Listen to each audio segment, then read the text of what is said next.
کہ ہمیں مثلا تفاسیر میں مل جائیں. البتہ آپ جب عرفان میں جاتے ہیں، جب آپ حکمت مطالعہ پڑھتے ہیں، ملا صدرہ کا فلسفہ پڑھتے ہیں، تو اس کی روشنی میں جب آپ قضاء و قدر الہی کو سمجھتے ہیں، جب آپ لوح محفوظ اور لوح محو ثبات ان دونوں کو جب آپ سمجھتے ہیں، یعنی لوح محفوظ وہ ہے کہ اللہ تعالیٰ کہتا ہے کل شیء، میں نے ہر چیز کو قیامت کے لیے دیا ہے، یعنی ہر چیز کے جس نے وقوع پذیر ہونا ہے، اور ہر وہ چیز جو ماضی میں وقوع پذیر ہوئی ہے وہ ساری کی ساری لوح محفوظ میں موجود ہے. لیکن لوح محو ثبات میں یہ اس سے نچلے درجے کی لوح ہے کہ جہاں پہ اللہ تعالیٰ کہتا ہے کہ میں نے وہاں پر جو ہے کنڈیشنل فارم میں چیزوں کو لکھا ہے کہ آپ اگر ایسا کریں گے تو اس کا نتیجہ یہ ہوگا، اگر ایسا کریں گے تو اس کا نتیجہ آپ کو یہ ہوگا، اگر اس طرح سے کریں گے تو اس کا نتیجہ یہ ہوگا. تو میں نے ساری کنڈیشنز کے ساتھ اس کو لکھ دیا ہے. لہٰذا محو ثبات کا مطلب یہ ہے کہ اللہ تعالیٰ جس چیز کو چاہتا ہے وہ اس کو مٹا دیتا ہے، اور جس چیز کو چاہتا ہے وہ واپس رکھ لیتا ہے. تو اس کا مطلب یہ ہے کہ ہمارے پاس یہ ایک روایت بھی موجود ہے کہ امام سجاد علیہ السلام فرماتے ہیں کہ اگر لوح محو ثبات نہ ہوتی تو ہم قیامت تک کے لیے تمام امور کو پریڈکٹ کر سکتے تھے، ہم بتا سکتے تھے کہ فیوچر میں کیا آنے والا ہے. لیکن چونکہ لوح محو ثبات موجود ہے تو اس کی وجہ سے ہمیں کبھی ہو سکتا ہے یہ پتہ نہ چلے کہ اللہ کس چیز کو ماضی میں جو ہے وائپ آؤٹ کر دے اور کبھی جو ہے وہ نہ کرے. تو اس لیے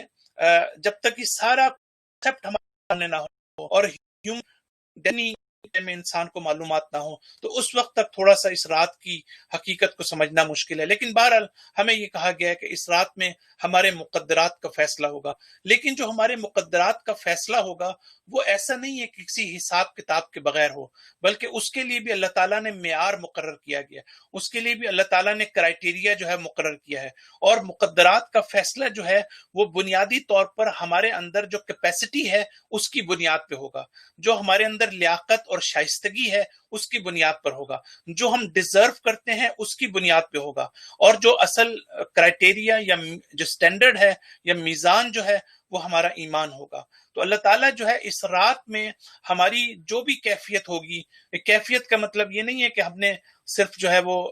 قرآن اپنے سر پہ رکھ لیا اور ہم نے ظاہری طور پر عبادت کو انجام دی، بلکہ اس کا تعلق جو ہے وہ ہمارے ہارٹ سے ہے، ہمارے دل سے ہے، ہماری روح سے ہے. اسی لیے شاید ہماری اردو زبان میں نہیں لیکن فارسی اور عربی میں اس کو شب احیا کہتے ہیں، یعنی احیا کسی وائف کر، کسی کو لینا، کسی کو زندہ کرنا. تو رات کو تو ہم احیا نہیں کر سکتے، رات تو ویسے ہی زندہ ہے، رات تو ہمیشہ آتی ہے اور جاتی ہے، بلکہ اس کا مطلب یہ ہے کہ ہم اپنے آپ کو زندہ کریں، اپنے آپ کو احیا کریں. اپنے احیا کا مطلب یہ ہے کہ ہماری جو اس وقت اس رات میں جو ہماری ڈٹرمینیشن ہے، جو ہماری کمٹمنٹ ہے، جو فیوچر کے بارے میں جو ہم اپنے بارے میں جو ہم فیصلہ کرتے ہیں، اور جو ارادہ جو ہے اس میں ڈیسائسو رول پلے کرتا ہے. یعنی عام طور پر میں نے دیکھا ہے کہ ہم ظاہر اعمال بھی کرواتے ہیں، لوگوں کے جو عام طور پر ذہنوں میں ہمارے یہ ہے کہ بس اس رات میں ہم نے آ گئے اور ہم نے عبادت کر لی، اور باقی سارے رمضان اگر ہم نہیں بھی آئے، ہم نے قرآن نہیں بھی پڑھا، ہم نے دوسری عبادتیں نہیں بھی کی، تو یہ راتیں ہمارے لیے کافی ہے. میں ابھی اس پر نہیں کہتا، اللہ تعالیٰ اس کا بھی ثواب دے گا، اس کا بھی ایک مقام ہے، یقیناً اس کا بھی اثر ہے. لیکن جو چیز ہمیں آیات اور روایات سے ملتی ہے وہ یہ ہے کہ سارے ماہ رمضان ہو یا رجب اور شعبان ہو، یہ سارا اس شب قدر کے لیے ہے. ہم آپ کو اس قدر قابل بنائیں، ایسی لیاقت اور شائستگی پیدا کریں کہ اللہ تعالیٰ اس لیاقت اور شائستگی کی بنیاد کے اوپر اس پورے سال کے لیے ہمارے مقدرات کو متعین کرے اور ہماری اچھی قسمت جو ہے ہمارے لیے وہ لکھے. لہٰذا پھر میں یہ کہوں گا کہ اگر ہم شب قدر میں ماضی میں اپنے اعمال پر توجہ نہ دیں اور مستقبل کے بارے میں اپنے اعمال کا تعین نہ کریں کہ ہم مستقبل میں کیا کرنا چاہتے ہیں. ہم مستقبل میں اگر فرض کرتے ہیں کہ ہم شب قدر کے بعد یا ماہ رمضان کے بعد اگر ہماری حالت میں کوئی تبدیلی واقع نہیں ہوتی، اگر روزوں کا ہم پر کوئی اثر نہیں ہوتا، اگر ان شبائے قدر کا ہم پر کوئی اثر نہیں ہوتا، تو اس کا مطلب یہ ہے کہ پھر یہ ہمیں خود ہی سوچنا چاہیے کہ اس شب قدر میں ہمیں کتنا فائدہ پہنچے گا یا نہیں. لہٰذا یہ وہ رات ہے کہ جو دراصل صرف عبادت کی رات نہیں ہے، بلکہ یہ سوچنے اور تفکر کی رات ہے اور کمٹمنٹ کی رات ہے کہ انسان نے ہر شخص، میرا خیال ہے کہ ہم میں سے کوئی بھی ایسا نہیں ہے کہ جو زندگی میں گناہ نہ کرتا ہو، غلطیاں نہ کرتا ہو، میکس نہ کرتا ہو. لیکن لہٰذا اگر انسان ان کو یاد کرے اور مستقبل کے بارے میں اس کی ڈٹرمینیشن ہو تو وہ جو ہے اللہ تعالیٰ جو ہے اس کے مطابق اس کی قسمت کا فیصلہ کرتا ہے. لیکن میں ایک بات پھر بھی یہاں بتانا چاہتا ہوں جو عام طور سے شاید ہمارے سننے والوں کو اس چیز کا علم نہیں ہوتا، اور وہ یہ ہے کہ اب سوال یہ کہ اللہ تعالیٰ اگر اس رات میں ہماری قسمت کو لکھ دیتا ہے، اور کوئی بھی چیز وہ لکھتا ہے اچھی یا بری ہمارے لیے، تو کیا ہم سال کے پورے سال میں کیا ہم محنت کر کے اور کوشش کر کے کیا ہم اپنی قسمت کو تبدیل کر سکتے ہیں یا نہیں کر سکتے؟ کیا وہ تقدیر جو آج کی رات ہمارے لیے لکھی جا رہی ہے، کیا ہم اس قابل ہیں کہ ہم اس تقدیر پر اثر انداز ہو سکیں اور اللہ تعالیٰ جو ہے ہماری تقدیر کو بدل دے؟ تو یہ میں کہنا چاہتا ہوں کہ جو روایات ہمارے پاس موجود ہیں، اور بعض جگہ پر ہمارے حکماء نے اس بات کی طرف اشارہ کیا ہے کہ یقیناً یہ چیز جو اللہ تعالیٰ لکھے گا اس کا تعلق جو ہے وہ لوح محفوظ سے نہیں ہے. لوح محفوظ کا مطلب ہوتا ہے کہ حتمی تقدیر. لوح محفوظ کا مطلب ہے کہ جو تبدیل ہو سکتی ہے. لوح محفوظ کا مطلب ہے کہ جو آپ کی کنفرم ڈیسٹینی ہے. لیکن اب سوال یہاں پیدا ہوتا ہے کہ جو تقدیر آج کی رات اللہ تعالیٰ لکھے گا کیا اس کا تعلق لوح محفوظ سے ہے یا لوح محفوظ ثبات سے ہے، یعنی اس لوح سے ہے کہ جس کو اللہ تعالیٰ تبدیل بھی کر سکتا ہے، لیکن تبدیلی کا بھی اللہ تعالیٰ نے ایک پیمانہ مقرر کیا گیا ہے جس کا تعلق خود ہماری ذات سے ہے اور ہمارے عمل سے ہے. تو کیا ہم پوری سال کے دوسرے دنوں میں بھی کیا ہم اس تقدیر کو تبدیل کرنے کے قابل ہو سکتے ہیں یا نہیں ہو سکتے؟ ہمارے پاس روایات موجود ہیں کہ ایسا ممکن ہے، اس چیز کا امکان موجود ہے کہ انسان اگر اس رات میں اس کی تقدیر اچھی نہیں لکھی جا رہی تو سال کے دوسرے دنوں میں بھی وہ اپنی تقدیر کو تبدیل کرنے کے اوپر جو ہے وہ قادر ہے. لہٰذا ایک سوال جو اور بھی اس میں بہت سے سوالات ہیں، تھیولوجیکلی لوگ بہت سوال کرتے ہیں اور یہ کہتے ہیں کہ ساری دنیا میں شب قدر جو ہے وہ ایک کیسے ہو سکتی ہے جبکہ مختلف راتیں ہوتی ہیں، تو شب قدر کون سی ہوئی، ہم کس کو شب قدر کہہ سکتے ہیں؟ تو یہ بڑا امپورٹنٹ سوال ہے. میں آیت اللہ مکارم شرازی کے حوالے سے یہ جواب دینا چاہتا ہوں. مختلف علماء نے اس کے جوابات، لیکن علماء شرازی یہ رات ہے، یہ رات صرف وہ رات نہیں ہے کہ جو وینکوور یا ونسر یا ٹورنٹو والی رات ہے، بلکہ رات جو ہے یہ زمین جو 24 گھنٹے میں اپنا پورا سفر مکمل کرتی ہے، اور جب ایک دن مکمل کمپلیٹ ہوتا ہے، جب آدھی دنیا میں رات ہوتی ہے اور آدھی دنیا میں دن ہوتا ہے، تو جب یہ رات پوری سرکل مکمل کر لیتی ہے تو یہ سب مل کر ایک رات جو ہے وہ کہلاتی ہے. یعنی یہ سب کو ہم ایک رات کاؤنٹ کرتے ہیں. یعنی اگر آج میری یہ رات ہے تو یا مجھ سے پہلے یہ 23ویں کی رات یا 21ویں کی رات جہاں پر موجود ہوگی ان کے لیے وہ رات کنسیڈر ہوگی میرے لیے. تو رات جس کو ہم کہتے ہیں وہ یہ نہیں ہے کہ آدھی دنیا میں رات ہے تو وہ رات کنسیڈر ہو رہی ہے، بلکہ ایک ہی رات ہے، ایک ہی حقیقت ہے کہ جو پوری دنیا میں جب اپنا 24 آور میں اپنا پورا سرکل مکمل کر لیتی ہے تو اس رات کو شب قدر کہتے ہیں. یہ ایک چیز. دوسری یہ کہ میں اس بات پر ختم کروں گا کہ اللہ تعالیٰ نے ہمیں کیوں نہیں بتایا کہ شب قدر کون سی ہے. تو اللہ تعالیٰ نے یہ مخفی رکھا ہے جان بوجھ کر تاکہ زیادہ سے زیادہ کر سکیں اور رات ہم اہمیت دے سکیں. اب یہاں ایک حدیث کے الفاظ ہیں میں نوٹ کر رہا ہوں جو بڑے خوبصورت ہیں. وہ اللہ تعالیٰ نے بالکل اسی طریقے سے جیسے اللہ تعالیٰ نے اپنی رضا کو، اپنی رضامندی کو مختلف قسم کی اطاعات کے اندر جو ہے وہ چھپا رکھا ہے، یعنی مختلف قسم کے اچھے کاموں اور نیک کاموں میں چھپا رکھا ہے تاکہ ہم ہر اچھے کام کو اہمیت دیں، اور ہم یہ ذہن میں رکھیں کہ ہو سکتا ہے کہ بعض کام جن کو ہم سمجھیں کہ شاید معمولی ہیں لیکن ہو سکتا ہے کہ اللہ تعالیٰ اسی پر ہم سے راضی ہو جائے. تو اللہ تعالیٰ کبھی ہمیں یہ نہیں بتاتا کہ ہم کس کام سے میں تم سے راضی ہو گیا ہوں. اسی طرح اللہ تعالیٰ یہ کہتا ہے کہ میں نے اپنے غضب کو، میں نے اپنے غصے کو جو ہے وہ مختلف قسم کے گناہوں میں چھپا رکھا ہے. میں تمہیں یہ نہیں بتاؤں گا کہ کس گناہ میں میں بہت زیادہ غضبناک ہوتا ہوں، تاکہ تم ہر گناہ کے بارے میں یہ خیال کرو کہ جو ہے یہ جو گناہ ہے اس میں اللہ تعالیٰ کا غضب ہو سکتا ہے. پھر اللہ تعالیٰ فرماتا ہے کہ میں نے اپنے دوستوں کو بھی چھپا رکھا ہے. میں اتنے آرام سے تمہیں یہ نہیں بتاتا کہ میرے دوست کون ہیں، میرے اولیاء کون ہیں، تم ہر احترام کے بارے میں تو کہیں ایسا نہ ہو کہ اللہ تعالیٰ کے نزدیک یہی شخص ہو لہٰذا تم اس کا احترام کرو. اسی طرح اللہ تعالیٰ فرماتا ہے کہ میں نے دعاؤں کو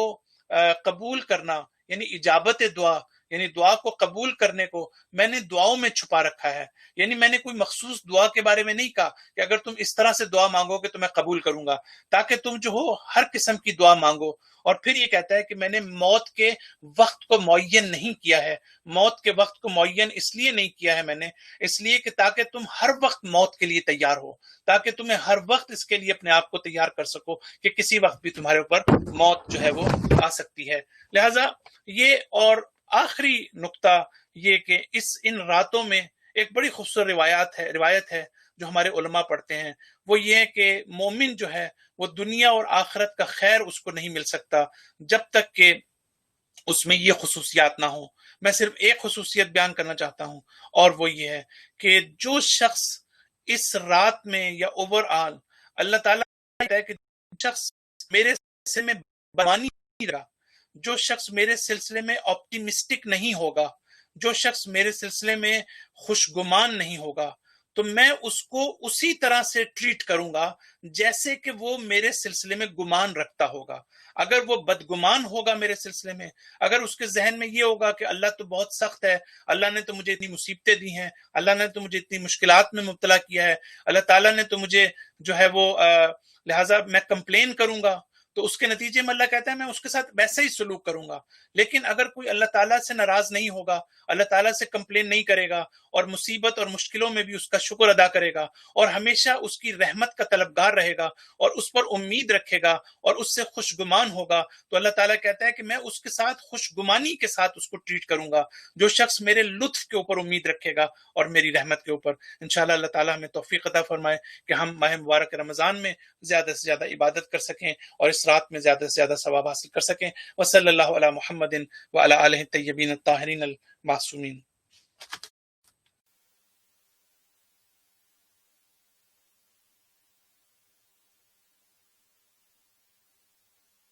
All attendees are muted and may unmute themselves by pressing *6.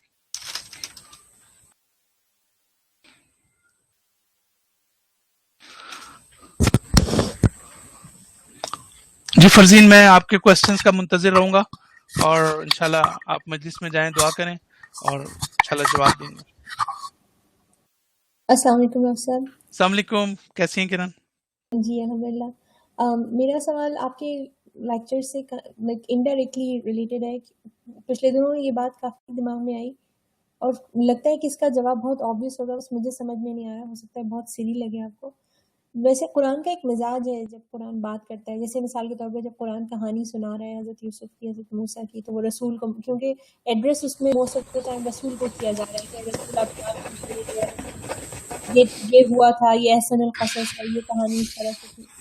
ایسا ہوتا ہے. اسی طرح دعاؤں کا بھی مزاج ہے، یعنی کہ کل رب زدنی علما، جو رب زکریا کی دعا ہے، موسیٰ کی دعا ہے کہ رب اشرح لی صدری، اور تو اس میں جو ہے وہ خدا بتا رہا ہے کہ حضرت یونس نے دعا کی اور جتنے بھی انبیاء نے دعا کی، یا کہ کہہ رہا ہے کہ یہ کہو اے رسول، یہ کہو. آپ کو میری آواز آ رہی ہے؟ جی آواز آ رہی ہے، لیکن کافی بریک ہو رہی ہے، لیکن چلیں آپ بات کیجئے. تو قرآن کا ایک مزاج ہے بات کرنے کا، یعنی کہ دعا کے لیے کہنے کا، کہانی سنانے کا ایک طریقہ ہے مخاطب کرنے کا، کہ یا وہ رسول کو یا مومنین کو مخاطب کر کے ایک طریقے سے بات کرتا ہے. لیکن سورہ فاتحہ میں یہ مزاج جو ہے وہ تھوڑا مختلف نظر آتا ہے، کہ شروع میں تو ویسے ہی ہے جیسا ہے الحمدللہ رب العالمین اور الرحمن الرحیم مالک یوم الدین، اس کے بعد اچانک وہ چینج ہو جاتا ہے بغیر یہ کہے کہ قل، یعنی کہ لگ نہیں رہا کہ وہ کس سے مخاطب ہے، اور وہ اچانک تبدیل ہو کہتا ہے ایاک نعبد و ایاک نستعین. تو یہاں یہ فرق کیوں ہے اور اس کا مطلب کیا ہے؟ جی ہاں، بہت شکریہ. دیکھیں، آپ نے یہ ساری باتیں بالکل ٹھیک کی کہ جو کہ احسان ہوئے ہیں یا جہاں جو ہے وہ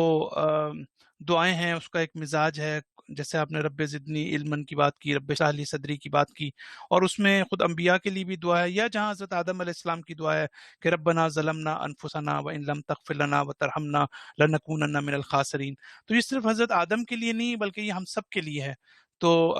یہ چیز اپنی جگہ پر. لیکن جہاں تک آپ نے یہ الحمدللہ کی بات کی ہے اور ایاک نعبدو کہ یہ ایک دم مزاج کیسے تبدیل ہو گیا ہے، اصل میں یہ ایک بڑی ایک باریک نقطہ ہے جو سورہ حمد کے اندر پایا جاتا ہے. میں انشاءاللہ جب آؤں گا تو کبھی ہم اس پر انشاءاللہ بات کریں گے. تو ایک بہت بڑی چینج آئی ہے اس کے اندر. اللہ تعالیٰ نے اب یہ کہ ٹیکنیکلی اس میں کوئی پرابلم نہیں ہے، لیکن یہ ایک بہرحال جب تک آپ اس کی تفسیر میں نہ جائیں آپ کا جواب نہیں مل سکتا. وہ یہ کہ اللہ تعالیٰ نے جتنی پہلے باتیں کی ہیں، الحمدللہ رب العالمین الرحمن الرحیم مالک یوم الدین، یہاں تک اگر آپ دیکھیں بسم اللہ الرحمن الرحیم کو دیکھیں، یہ ساری کی ساری چیزیں جو ہیں تھیوریٹیکل ہیں. پہلے تو یہ قرآن کو یہ سمجھنا پڑے گا، یہ قرآن نے ٹرن لیا ہے. قرآن یہ ساری کی ساری چیزیں جو ہیں تھیوریٹیکل ہیں. آپ نے مثلا بسم اللہ کو سمجھنا ہے عقلی لحاظ سے، رحمان کیا ہے آپ کو سمجھنا ہے، رحیم کیا ہے آپ کو سمجھنا ہے. اس کے بعد آپ نے حمد کس کو کہتے ہیں، اللہ کی حمد کرنے کا کیا مطلب ہے، مالک یوم الدین کا کیا مطلب ہے. اللہ تعالیٰ تو اس دنیا کا بھی مالک ہے، پھر کیوں کہہ رہا ہے میں مالک یوم الدین ہوں، میں صرف آخرت کا مالک ہوں. اس کے علاوہ لیکن ایک دم جب آ کے ایاک نعبد کہتا ہے تو اس کا مطلب یہ ہے کہ اس سے پہلے جو ہے اس کو ہم کہتے ہیں تھیوریٹیکل توحید. تھیوریٹیکل توحید سے خدا ایک دم جو ہے وہ پریکٹیکل توحید کی طرف آتا ہے. ایاک نعبد و ایاک نستعین میں اب اللہ تعالیٰ نے صرف اور صرف بات جو ہے آپ کی پریکٹس سے کی ہے اور پریکٹیکل بات کی ہے. اب وہ یہ کہنا چاہتا ہے کہ توحید کو ذہنی طور پر پروف کرنا اور ثابت کرنا یہ تو ٹھیک ہے، ہو سکتا ہے تم اس مقام پر ہو، لیکن کیا تم عملی طور پر بھی اس توحید کی مینیفیسٹیشن تمہاری زندگی میں نظر آتی ہے یا نہیں؟ تم ہزار مرتبہ کہتے رہو کہ میں اللہ پر توکل کرتا ہوں، لیکن کیا واقعاً تم عملی طور پر ان پریکٹس بھی تم اللہ پر توکل کرتے ہو یا نہیں کرتے؟ آپ ہی کی فیلڈ سے متعلق مثال ہمارے لیتے ہیں. جب آپ میڈ لینے کے لیے آپ کو یقین ہوتا ہے کہ یہ میڈیسن مجھ پر جو ہے افیکٹ کرے گی، لیکن آپ اس وقت آپ پر اللہ پر آپ کا توکل کتنا ہے. اور اصل جو علل الاسباب ہے کہ جو حقیقی معنی میں تاثیر عطا کرتا ہے اس پر ہمارا عملی طور پر، میں واقعی میں آپ کو بتاؤں یہ ایک حقیقت ہے کہ ہم پریکٹیکلی ہم لوگ جو ہیں وہ بہت کمزور ہیں. یعنی یہ سارا ایشو جو ہے وہ تھیوریٹیکل نہیں ہے. ہو سکتا ہے آپ ہزاروں خدا کے اوپر دلیلیں دیتے رہیں، لیکن عملاً ہمارا ایمان جو ہے وہ ان پریکٹس جو ہے کمزور ہے. اور سورہ حمد میں اسی چیز کی طرف اشارہ کیا گیا ہے کہ ہم عملاً کیا اللہ تعالیٰ سے مدد مانگتے ہیں یا مانگنے کے قابل ہوتے ہیں یا نہیں ہوتے. لیکن پتہ نہیں میرا خیال جی یہ نہیں، میں یہ نہیں پوچھنا چاہ رہی کہ ٹرن جو پریکٹیکل اور تھیوری کے بیچ میں صرف یہ پوچھنا چاہ رہی ہوں کہ جو دعا جہاں جہاں قرآن میں ہے وہاں وہاں کہا گیا کہ اور آدم نے کہا، اور پھر ہم نے یونس سے، یعنی کہ یونس نے یہ کہا، یا ہم نے یہ سکھایا اور اس کے بعد انہوں نے یہ دعا کی. یعنی کہ دعائیں جتنی بھی قرآن میں، جتنی مجھے یاد آ رہی ہیں، ہو سکتا ہے کہ ایسا نہ ہو، وہ یا تو اس ضمن میں بیان ہوئی ہے کہ خدا نے وہ کسی کو یا کسی نے کسی کو سکھائیں، یا خدا سے کسی نبی نے کی، تو وہ اس ضمن میں جی بیان ہوئی ہے. لیکن یہاں پر جو ہے، یا پھر خدا یہ کہہ رہا ہے کہ قل یا عبادی، کہ کہو، کہیے، کہہ دے میرے بندے، اور کہیے یا رسول اللہ. تو یہاں پر مزاج بالکل فرق ہے. یہاں پہ نہ تو خدا نے کہا کہ قل ایاک نعبد، ایسا بھی نہیں کہا، اور یہ بھی نہیں کہا کہ میرے بندے کہتے ہیں یا کہنا چاہیے. تو یہاں پر کوئی بھی ایسا صیغہ یا ایسا مزاج نظر نہیں آتا جو دیگر دعاؤں میں نظر آتا ہے قرآن میں. ہاں دیکھیں ٹھیک ہے، شکریہ. ایک تو اس میں ایشو یہ ہے، مجھے ذرا ایک دفعہ پھر اس اینگل سے میں جو ہمارے پاس تفاسیر موجود ہیں میں دیکھوں گا، کیونکہ عام طور سے یہ ہے تو دعا کی شکل میں، لیکن اس دعا کے ساتھ ساتھ ایک بہت یعنی اسی لیول کی ایک بات کی جا رہی ہے جو پیچھے ساری بات ہوئی ہے، اسی لیول کی پریکٹس کے اندر. ہو سکتا ہے اس کی ظاہری شکل دعا کی ہو، لیکن اسے دعا سے ہٹ کر بھی اس کے کنٹینٹس ان اٹ سیلف جو ہیں وہ ایک بہت اہم مفہوم رکھتے ہیں اپنے اندر. لیکن قرآن مجید کی بہت سی آیات ایسی ہیں، جیسے آپ نے کہا نا، جیسے قل کی بات کی، اس میں کہیں نہ کہیں تقدیر میں کوئی چیز ہے جس میں ضروری نہیں ہوتا کہ اس کو لفظ میں لائیں. مثلا اگر قل ہے یا فلاں، اگر ایسی کوئی چیز تقدیر میں موجود ہے تو اس کے لیے مجھے دیکھنا پڑے گا، اور میں آپ کو دیکھ کے بتاؤں گا انشاءاللہ. مے بی نیکسٹ لیکچر میں ہم اس پہ بات کریں گے، میں اس اینگل سے اس کو دوبارہ دیکھوں گا. شکریہ. دوسری بات یہ کہ وہ جو شیطان والا قصہ آپ نے ایک مرتبہ ڈسکس کیا تھا کہ اس کو وقت معلوم تک مہلت دے دی گئی. جی تو ابھی ترجمہ پڑھتے ہوئے یہ بھی بات کافی سلی بھی ہو سکتی ہے کہ جب جو شیطان تھا، جب اللہ نے اس سے کہا کہ کیا چیز تھی ایسی جس نے تجھے مجبور کیا، حالانکہ ظاہر ہے خدا جانتا تھا، لیکن جی جی ہو سکتا ہے کہ استکبار تھا، لیکن ظاہر ہے کہ اس کو موقع دیا جا رہا تھا کہ وہ توبہ کرنا چاہے یا شرمندہ ہو جائے خدا کے سوال سے اور توبہ جی کر لے. لیکن وہ کیا واقعتاً وہ کیا چیز تھی کہ وہ اس وارننگ کے باوجود جو ہے وہ مانا نہیں، اور وہ اس نے رجیم ہونا گوارا کر لیا، اور ظاہر استکبار تھا، لیکن کیا اس وقت جنت اور دوزخ بنے نہیں تھی؟ کیا وہ ڈر نہیں رہا تھا کہ مجھے اس کی پنشمنٹ کہاں تک، حالانکہ وہ کہاں رہتا تھا آسمانوں میں، اور کس جگہ اس کا کیا مقام تھا اس وقت عبادت کی وجہ سے؟ تو کیا وہ پنشمنٹ سے واقف نہیں تھا؟ کیا اس وقت دوزخ بنی نہیں تھی؟ یا اس کو معلوم نہیں تھا کہ خدا کا غضب کیسا ہو سکتا ہے؟ دیکھیے اتنا بڑا استکبار اس حد تک کیسے جا سکتا ہے کہ وہ خدا کے مقابلے میں ایسے روبرو کھڑا ہو گیا؟ دیکھیں ہاں یہ اس کا آیت اللہ مطہری نے بھی اس کی طرف اشارہ کیا، لیکن جو آپ سوال کر رہی ہیں اس کا نہیں، لیکن اس سے ہم اس سے حاصل کر سکتے ہیں. یہ ہے تو کوسچن تو ایسا ہے کہ جو واقعاً یہاں رائز ہوتا ہے کہ شیطان جو ہے وہ اس کی جو معرفت تھی وہ ہماری معرفت کچھ بھی نہیں ہے اس کے مقابلے میں. یعنی وہ خدا کی ربوبیت پر ایمان رکھتا تھا، خدا کے ایگزسٹنس پہ رکھتا تھا، نبیوں پہ رکھتا تھا، یوم آخرت پر رکھتا تھا. اور یہاں تک وہاں پر اس نے کہا ہے کہ یعنی قرآن اس کی بات کرتا ہے کہ شیطان قیامت کے دن کہے گا کہ میں نے تو کچھ بھی نہیں کیا. لیکن جو میسج ہے میرا خیال ہے وہ صرف یہی ہے کہ اخلاقی جو لحاظ سے انسان کبھی اتنا اس حد تک پستی میں چلا جاتا ہے کہ پھر وہ کسی بھی بڑی سے بڑی عظمت کو اور کسی چیز کو بھی نہیں دیکھ سکتا. میرا خیال ہے جو میکسیمم چیز ہمارے ذہن سوال سے آپ بھی کیسے ممکن ہے کہ جو جنت اور جہنم کو دیکھ رہا ہو، جس کو پنشمنٹ کا پتا ہو، جس کو یعنی یہ ظاہراً تو قرآن میں ہمیں یہ نہیں اس طرح سے نظر آتا، لیکن اس کو ڈے آف ججمنٹ کا تو اس کو بہت اچھی طرح پتا تھا، اس کو آخرت کا بھی پتا تھا، اس کو اللہ تعالیٰ کا بھی پتا تھا، اس کو یہ بھی پتا تھا کہ ظاہراً اس کو عذاب میں مبتلا کیا جائے گا. اب ظاہر ہے کہ اس میں ہو سکتا ہے کہ اس سطح کا ابھی ایمان یا اس کی معرفت نہ ہو کہ جو اس کے استکبار کو جو ہے افیکٹ کر سکے اور اس کے نتیجے میں وہ ایمان لا سکتا. لیکن ہمیں بہرحال یہی اس سے میسج ملتا ہے جو لیکن اس سے ہم یہ بھی معلوم ہوتا ہے میکسیمم کہ انسان جو ہے وہ اخلاقی، ہم لوگ یہ سمجھتے ہیں کہ انسان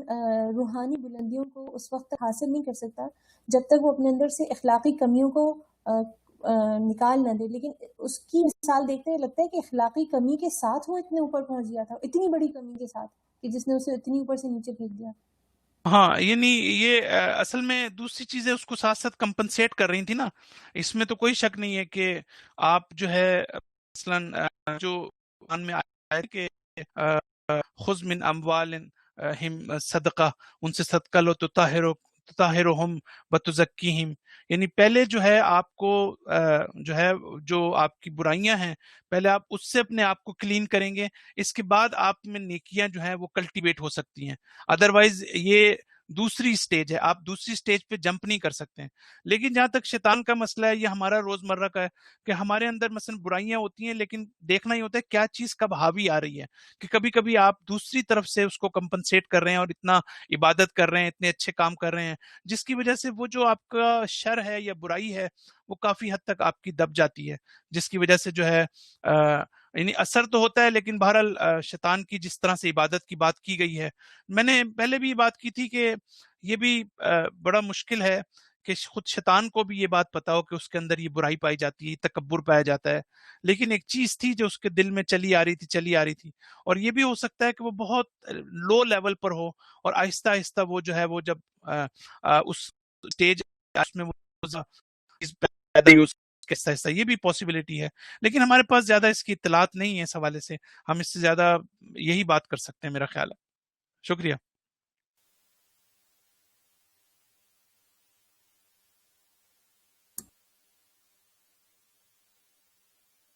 لیکن مجھے آپ کا یہ بہت ہی اچھا لگا، یہ جو آپ کی اپروچ ہے، کیونکہ یہ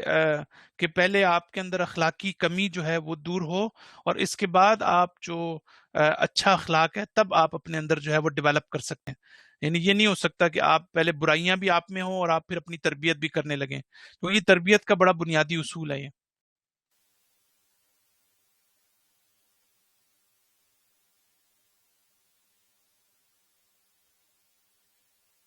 ٹھیک ہے جی، بہت شکریہ کرن اور سب لوگ. انشاءاللہ اگلے ہفتے ہم دوبارہ ملاقات ہوتی ہے. شکریہ. السلام علیکم.